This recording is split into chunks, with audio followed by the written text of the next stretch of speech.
বসুন্ধরার মালিকাধীন east West মিডিয়ার নিয়ন্ত্রণে 5টি মিডিয়া রয়েছে।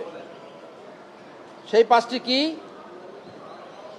কালের Kantho, Bangladesh Pratidin, the daily sun, news 24 TV এবং বাংলা নিউজ 24।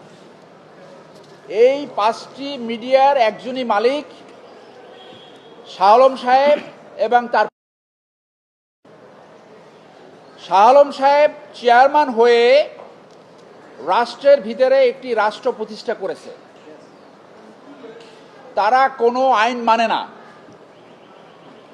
তারা সরকারি অনেক জমি দখল করেছে, যার পরিমাণ 1000 থেকে লক্ষ হতে পারে, যেটা সিআইডি তদন্ত করছে। তারা মানি লন্ডারিংয়ে জড়িত। তারা দেশের 5টা আইন মানে না: সিটি কর্পোরেশন আইন, পরিবেশ আইন, ভূমি আইন, দেশের প্রচলিত আইন মানে না। ইতিমধ্যে একটি পত্রিকায় লিড নিউজ হয়েছে।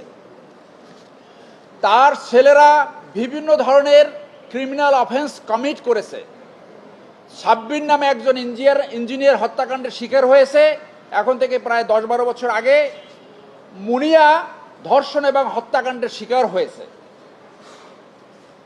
এছাড়াও বর্তমান প্রধানমন্ত্রীর বিরুদ্ধে মিস্টার শাহ আলম বলেছিলেন, একজন পলাতক আসামি যদি রাজনীতি করতে পারে তাহলে জেলখানা বসেও সবাই রাজনীতি করতে পারবে।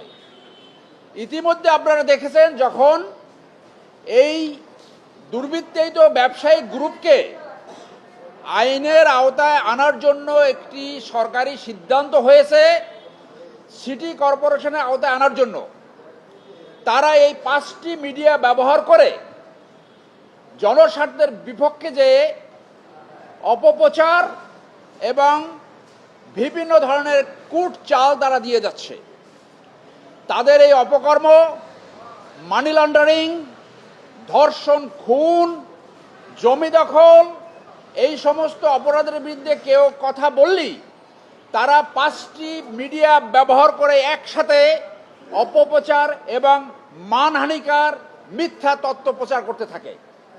এই থেকে প্রফেসর ইউনূস সাহেব সহ অনেকেই বাদ যায়নি।